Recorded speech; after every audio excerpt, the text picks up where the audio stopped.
Muy buenos días con todos.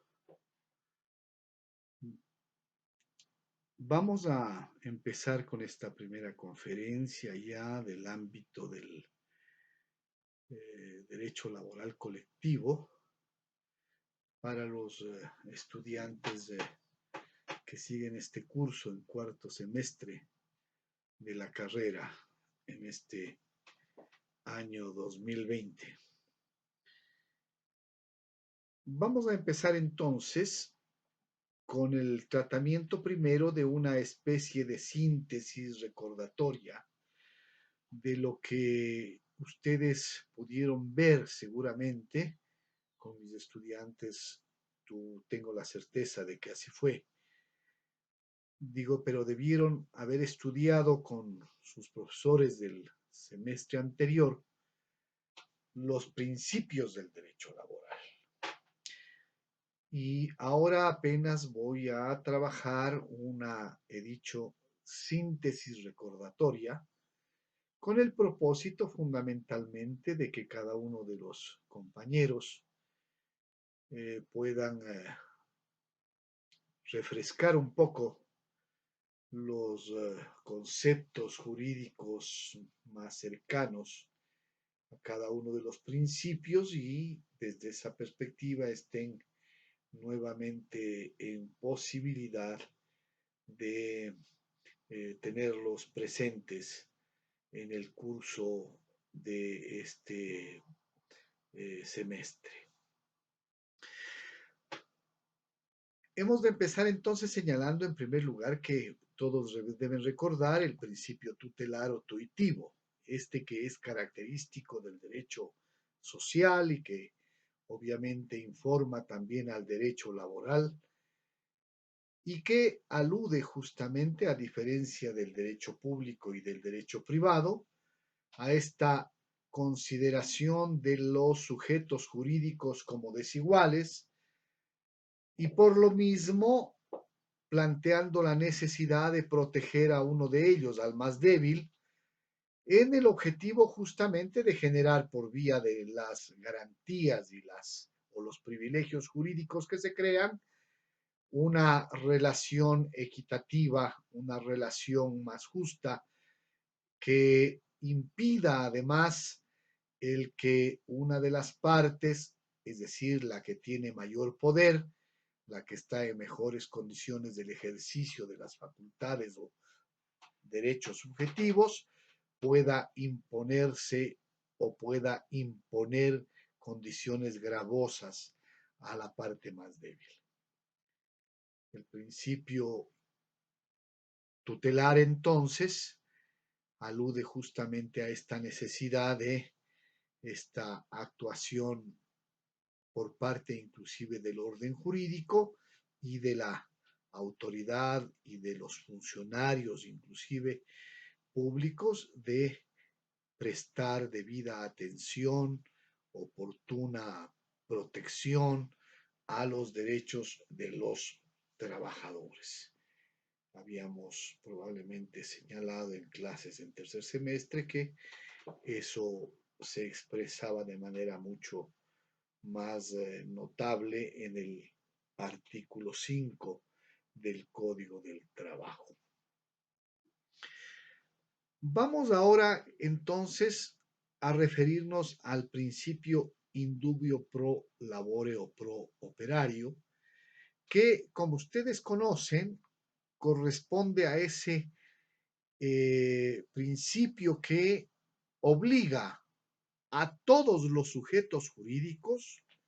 a aplicar las normas más favorables a los trabajadores o, en el caso de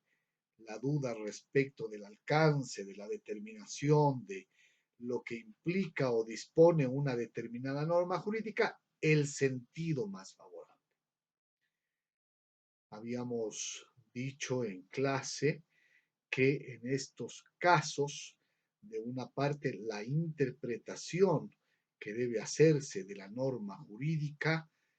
obliga incluso al propio legislador y con toda razón al juez y obviamente al empleador y al funcionario administrativo a aplicar cuando hay contradicción entre normas jurídicas o cuando las normas jurídicas consagran distintos regímenes para el goce de un derecho o cuando una norma jurídica es ambigua, digo, a aplicar cualquiera de estos casos lo que sea más favorable al trabajador. Obviamente que para que aquello ocurra, se ha dejado señalado que no se puede tampoco invocar la duda de manera antojadiza. No se trata de que en la intención de buscar una tendencia de favorabilidad en las normas jurídicas, el trabajador o su defensa pueda simplemente decir que hay duda respecto de la norma. No. Hemos dicho que la duda tiene que ser duda objetiva, es decir, no estar solamente en la percepción de los sujetos, sino que tiene que nacer de la real posibilidad de aplicación de la norma. Es decir, cuando al aplicar la norma es perfectamente visible o es posible advertir en ese proceso aplicativo que la norma es susceptible de más de una interpretación o posibilidad de aplicación, es que entonces estamos ante la duda objetiva. Y por lo mismo entonces es en estos casos donde cabe que se aplique el principio, no en cualquiera que se invoca. El otro principio es el principio de irrenunciabilidad. Se ha dicho que la regla general de los derechos es que cualquiera de los que tiene un sujeto, por regla general, son renunciables. Eso además está en la lógica del negocio jurídico, que no sería factible que existan una serie de posibilidades de actuación de los sujetos en la sociedad, sobre todo en función de las necesidades económicas o de distinta índole, en donde normalmente tiene que haber la opción de que los sujetos puedan de alguna manera obligarse o contraer obligaciones y también ceder derechos. Digo, todo esto no sería posible si es que no habría la condición de renunciabilidad de los derechos. Solo por excepción, entonces, estos son irrenunciables. Se ha dicho, sobre todo cuando ya no atañen a la mera esfera de la individualidad, sino que corresponden a derechos que, siendo inclusive del sujeto, también tienen trascendencia para la vida de la sociedad o tienen que ver con el convivir social, de tal manera que en esos casos el derecho es irrenunciable. Y suelo poner como ejemplo muy común el derecho a la libertad, por ejemplo. No cabe que yo renuncie a mi derecho a la libertad porque eso aflige a un desarrollo, al desarrollo de la humanidad que durante tantos años, cientos o miles de años también ha tenido que batallar para alcanzar condiciones diferentes a la de la esclavitud y sería ridículo que a estas alturas los seres humanos, los individuos, afecten ese convivir en condiciones de libertad de los sujetos, propiciando mediante la renuncia de su libertad la reinstalación, la restitución de la esclavitud en la vida jurídico-política de la sociedad. Dicho esto, entonces, estamos ante la necesidad también de entender que en el ámbito del derecho laboral, los derechos de los trabajadores, siendo el resultado igualmente de esfuerzos colectivos, de luchas, de sacrificios enormes desarrollados por el movimiento sindical, por el movimiento obrero en los distintos países del mundo, una vez que en la legislación se ha consignado determinados derechos como mínimos o máximos que están dirigidos fundamentalmente a impedir que el empleador imponga condiciones gravosas al desempeño laboral de cada trabajador, afectando tanto sus relaciones con su familia o sus posibilidades de desenvolvimiento libre como ser humano, digo, después de que todo esto ha ocurrido, sería gravísimo que el trabajador pueda disponer libremente de esos derechos que lo protegen justamente de esas opciones o posibilidades o circunstancias en las que el empleador pudiera, obviamente, imponer condiciones gravosas a esa persona trabajadora. Por eso es que los derechos de los trabajadores, sobre todo algunos que atañen a las relaciones en donde se entiende está altamente restringida la capacidad del sujeto trabajador o de la persona trabajadora para negociar las condiciones del contrato, sobre todo en esos casos está obviamente impedida la renuncia. Entonces se plantean mínimos de remuneración, máximos de jornadas, condiciones obligatorias para que el trabajador pueda desempeñar su labor, como por ejemplo el gozar y ser afiliado a la seguridad social, en fin. Estos derechos son irrenunciables y dice la norma que cualquier pacto en contrario o que cualquier pacto que implique su renuncia, evidentemente se entiende como inexistente, es nula, no surte efectos jurídicos y por ello mismo entonces se prevé en la norma ese efecto al que me he referido, que es el de la nulidad. El otro principio es el de la intangibilidad. En las legislaciones, este principio en realidad no está consagrado en el derecho laboral. El Ecuador es uno de los primeros estados que incorpora a su legislación laboral el principio de intangibilidad. Lo tangible ha de entenderse como aquello que se puede tocar. Y les he dicho yo en clase a mis estudiantes que en el ámbito de lo jurídico, toda vez que estamos tratando con abstracciones, con conceptos, con definiciones, con ideas, con productos del pensamiento, el derecho, las normas, inclusive la percepción de las relaciones jurídicas, en fin, sin embargo, de que tienen manifestaciones obvias en el mundo físico, lo que atañe a su conceptualización, a su apreciación, es más bien resultado o está en el mundo de lo ideológico, de las ideas más bien. Y consecuentemente, nada de esto es tangible. Sí hemos de entender por lo tangible aquello que es susceptible de ser apreciado por el sentido del tacto. Nada en el derecho, en este sentido, es tangible. Por lo mismo, entonces, el principio no está pretendiendo referirse a este elemento de la relación sensorial del sujeto con el derecho, no. Se está refiriendo más bien al hecho de que los derechos que han sido debidamente consignados en el ordenamiento jurídico, sea que fueren derechos de carácter general o fueren derechos que los gozan determinados trabajadores por vía de otras posibilidades también de determinación de esos mismos derechos, como el caso de la contratación colectiva o el propio contrato individual, digo, esos derechos no pueden ser modificados, alterados, disminuidos, suprimidos. Varios verbos podríamos estar aquí usando para referirnos a la intangibilidad.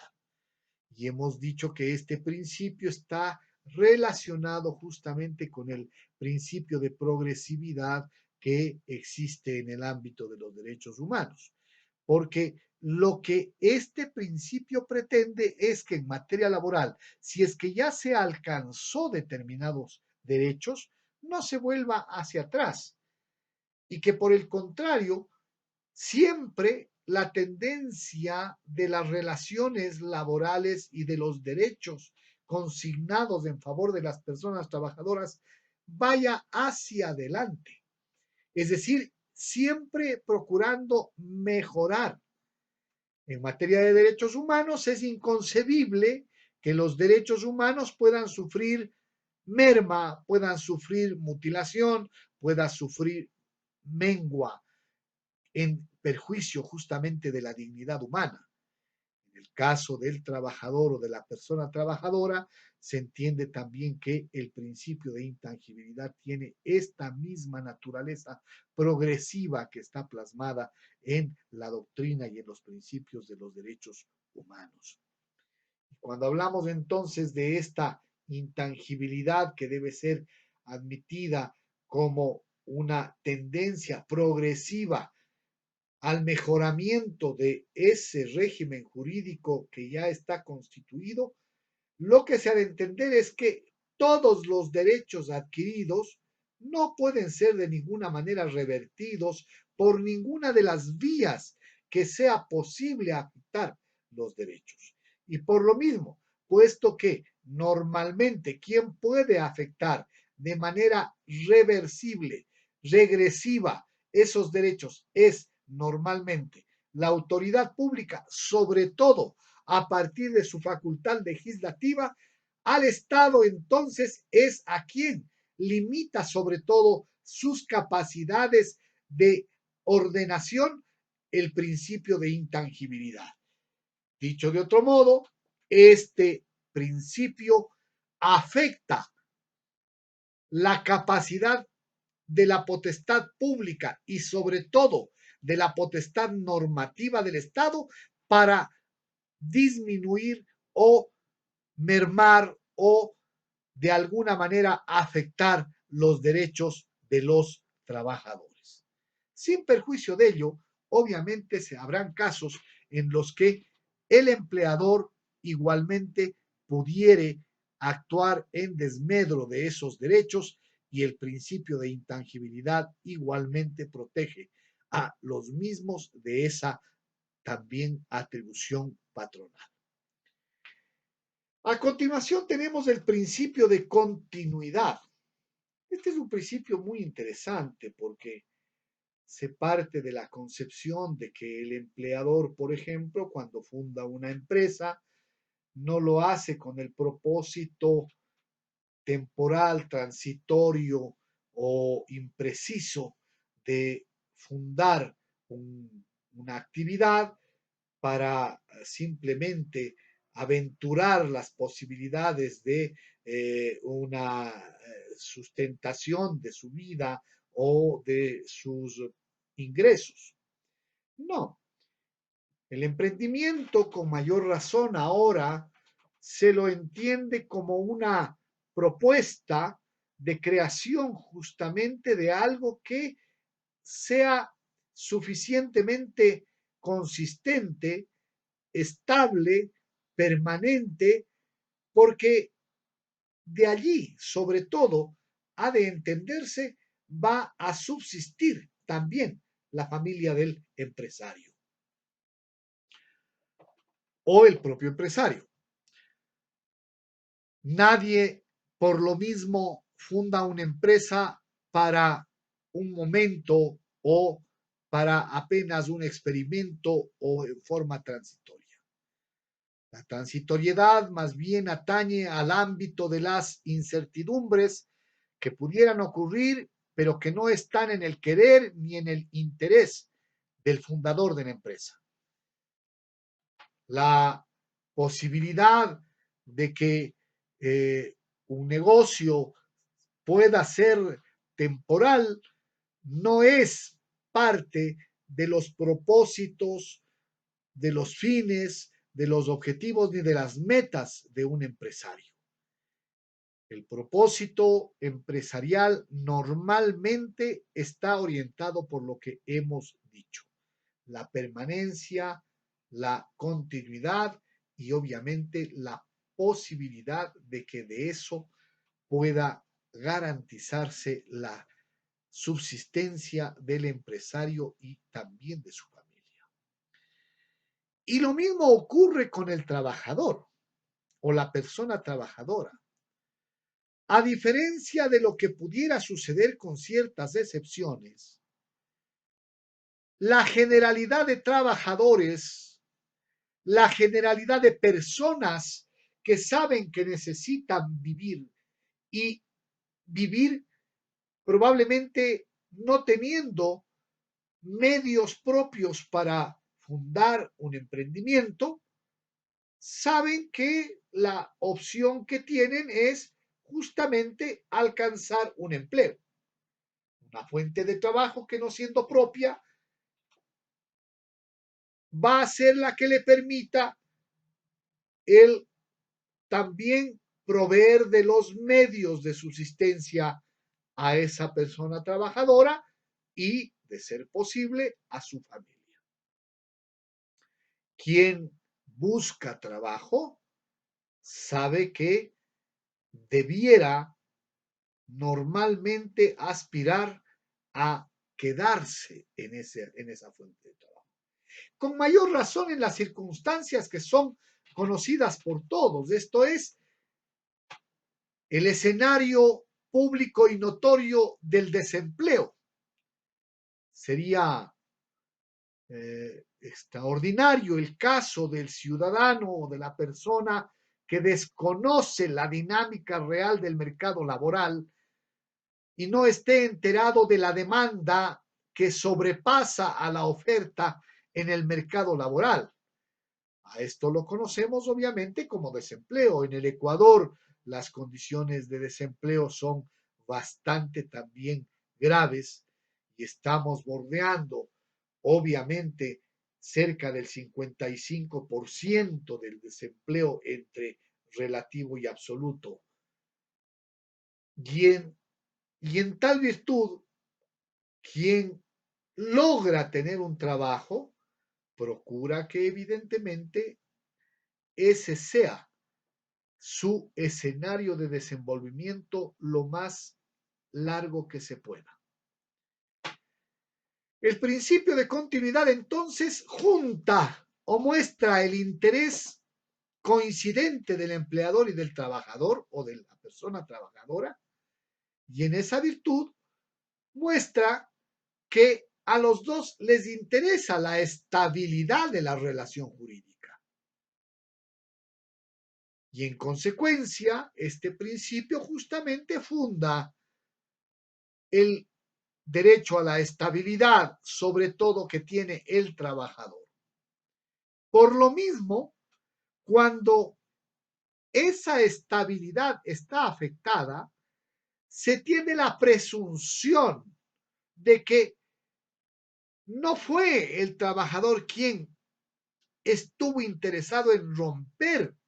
ese nexo contractual o ese nexo jurídico entre la empresa o el empresario y él o ella, la persona trabajadora. Se entiende más bien que necesitado como está y sobre todo la persona trabajadora de tener esa fuente de subsistencia, entendido que el empleador probablemente puede más bien contar con una serie de opciones adicionales para poder emplear, siendo que, sin embargo, de que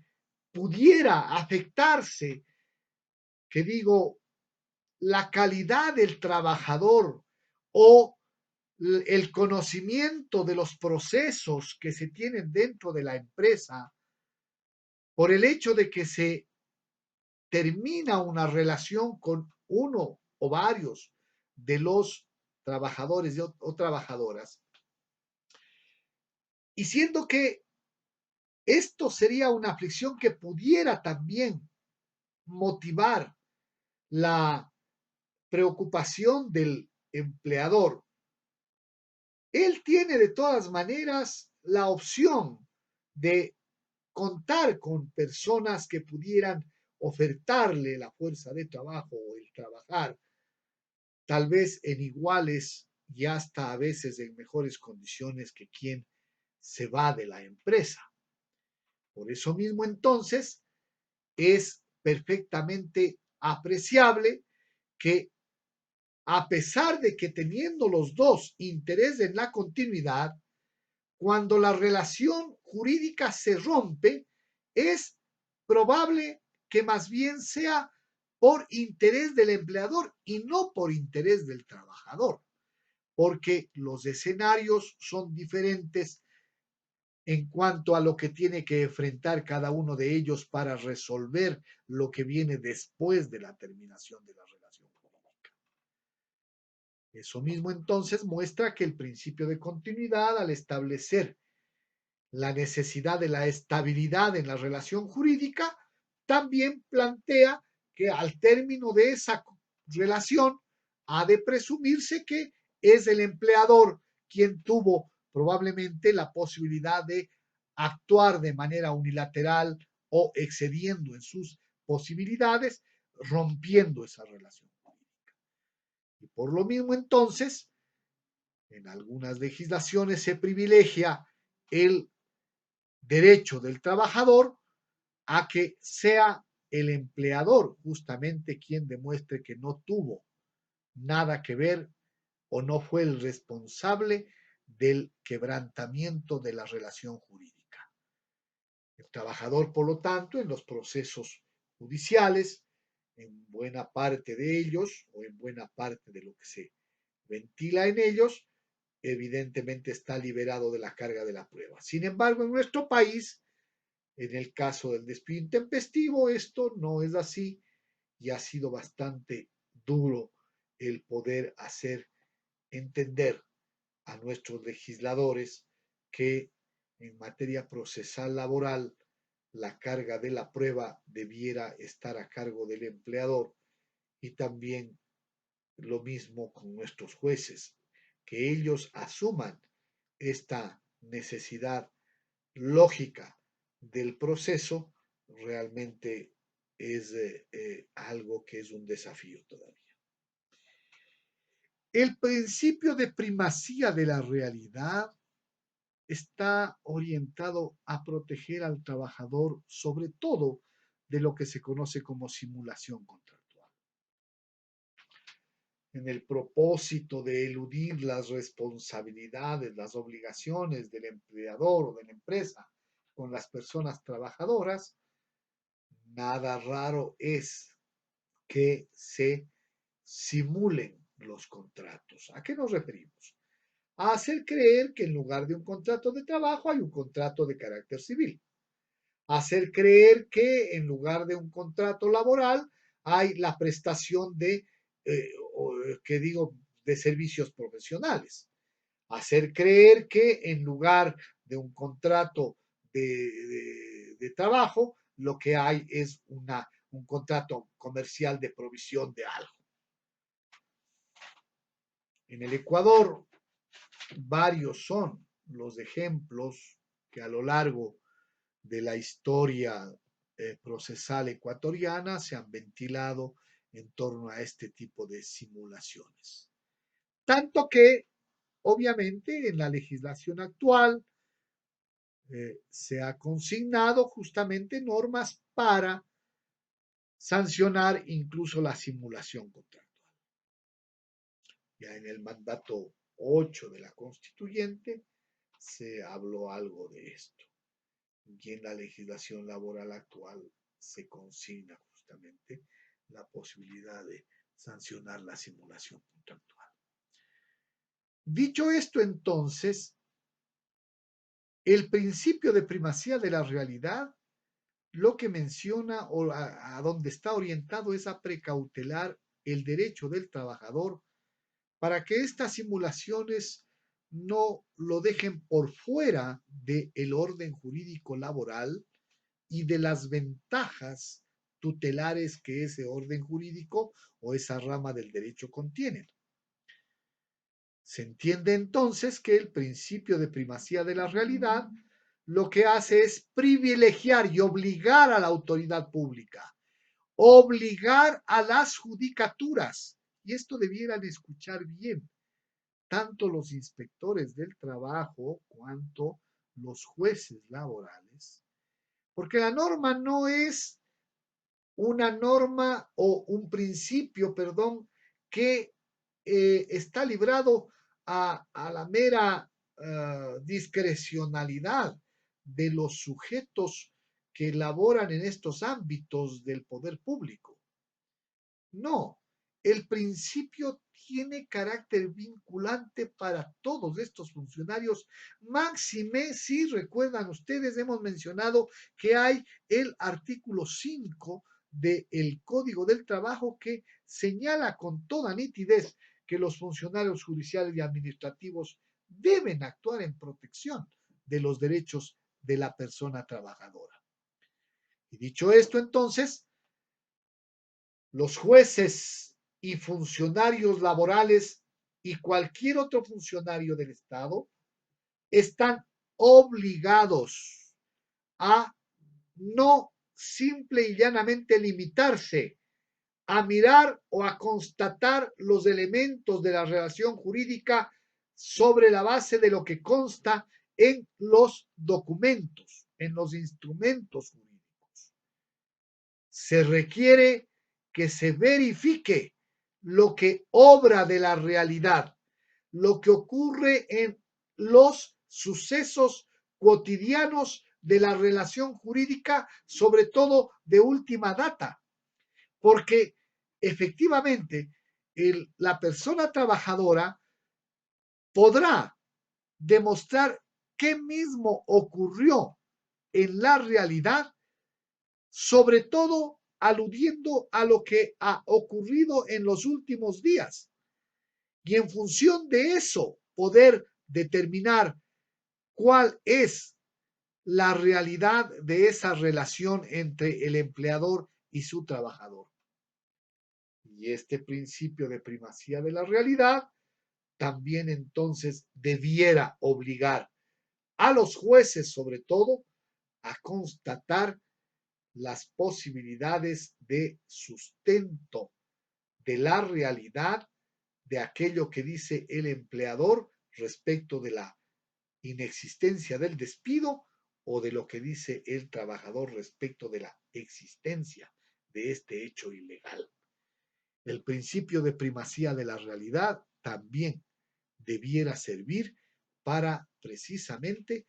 lograr que los jueces, en lugar de simplemente pretender resolver las causas desde los escritorios, logren precisamente acceder al conocimiento de los hechos concretos en los que se ha desenvuelto la relación jurídica para poder, obviamente, decidir en función de priorizar, de dar primacía a lo que ha sucedido en la realidad. Habíamos mencionado el principio indubio pro labore, hemos mencionado el principio de intangibilidad, hemos hablado del principio de primacía de la realidad y en todos ellos hemos referido a la necesidad de que la autoridad tiene que actuar en favor del trabajador. Y a esto que anteriormente yo lo conocía o lo había denominado como principio de amparo público, porque en realidad nace en estas visiones un poco, diríamos, primarias de la actuación de la autoridad laboral pretendiendo proteger a la parte débil, cuando el concepto entre nosotros estaba influenciado justamente por las tendencias de la Iglesia Católica relacionada con las instituciones del amparo social, digo, nosotros lo habíamos denominado al principio como principio de amparo público porque para esa época no teníamos otra posibilidad de denominación. Ha sido en las últimas 2 décadas que hemos advertido la existencia del principio de acción afirmativa y entonces A este principio de amparo público ahora lo estamos conociendo también como principio de acción afirmativa en materia laboral. Entendido que la acción afirmativa obliga también a la autoridad pública, además de todo lo que ya hemos señalado, a, obviamente, actuar siempre en privilegio, en protección, en defensa, en tutela de los derechos de la persona trabajadora. O, dicho de otra manera, protegiendo a la persona trabajadora para que ella pueda gozar con plenitud, con absoluta certeza, sin posibilidad de violación ni mengua, los derechos que le son otorgados en el ordenamiento jurídico de la sociedad. El principio de acción afirmativa, entonces, en este caso, hace que debamos nuevamente mencionar el artículo 5 del Código del Trabajo, que textualmente lo habíamos creo que leído en otro momento, dice que en caso de,